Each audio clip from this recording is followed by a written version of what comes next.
Hey everybody, Miss Dietrich. We're taking a look at question number 10. Roger and Darlene are writing the expression half the sum of 5 and a number b. Roger writes the expression as b plus 5 divided by 2. Darlene writes the expression as b divided by 2 plus 5. Who is correct? And then we have to decide which of these is true. In class, we talked about how half, if we're taking half of something, there's three ways that we've talked about how you might do that. One way is to multiply by a half, and we usually prefer writing it like this. Another way is to just take the number and divide it by 2, or to have the fraction bar show divide by 2.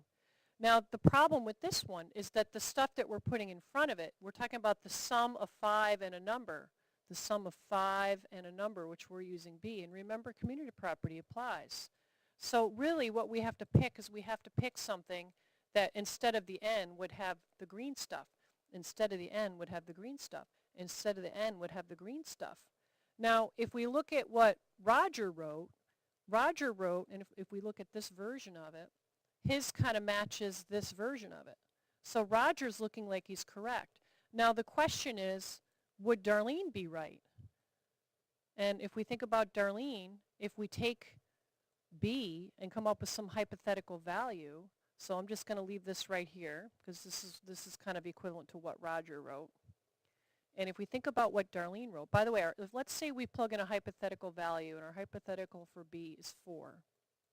If I was to plug that into Roger's, 5, actually let's make it something that'll be compatible because we want to be able to divide it by 2. So let's make it actually 3. If we make our hypothetical value of 3, so that when we add it to 5 we get 8.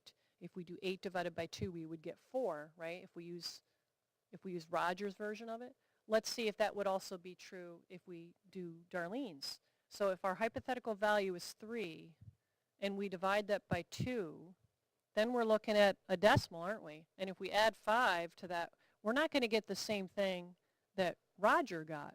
So that means that this is really not correct because we really have to add the 5 and the b first in order to take half of it. So hers is off the list. We're going to choose Roger only, and all the other choices are not going to work. So the answer to number 10 is A.